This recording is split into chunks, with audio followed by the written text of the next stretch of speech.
اور اسمبلی کے اس اجلاس میں MLAs کے ساتھ میٹنگ ہوئی اور میٹنگ میں یہ طے کیا گیا ہے کہ دوبارہ مجلس اتحاد المسلمین کے اراکین اسمبلی سیکریٹریٹ کی مسجد کو جو شہید حکومت نے کیا تھا اس کی دوبارہ فوراً تعمیر شروع کی جائے، اس کا مطالبہ مجلس کے اراکین اسمبلی کریں گے انشاءاللہ۔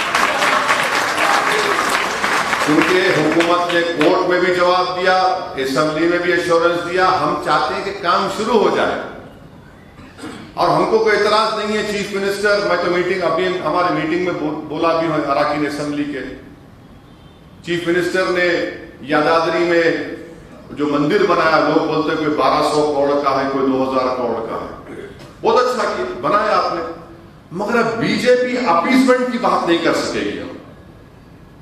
بی جے پی اپیسمنٹ کی بات نہیں کر سکے تو ہم چیف منسٹر سے بولیں گے کہ انہوں چیف منسٹر سنا پرائم منسٹر کو دعوت دیے، اس کے اپگھاٹن میں، اس کے افتتاح میں آئے، تو آپ یہ بھی کروا دیجیے۔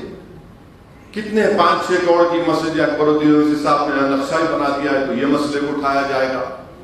عثمانیہ ہاسپٹل کی نئی بلڈنگ کی ضرورت ہے، اس مسئلے کو اٹھایا جائے گا۔ اور یہ جو نوٹرائز ڈاکیومنٹ رجسٹری کی جائے، جو ہمارے اس بہت سے علاقوں میں نوٹرائز ڈاکیومنٹ رجسٹری، اس کے تعلق سے اٹھایا جائے گا مسئلے کو۔ اردو ٹیچرز کے پوسٹ کو ڈی ریزرو کرنا ہے، وہ مسئلے کو اٹھایا جائے گا انشاءاللہ تعالی۔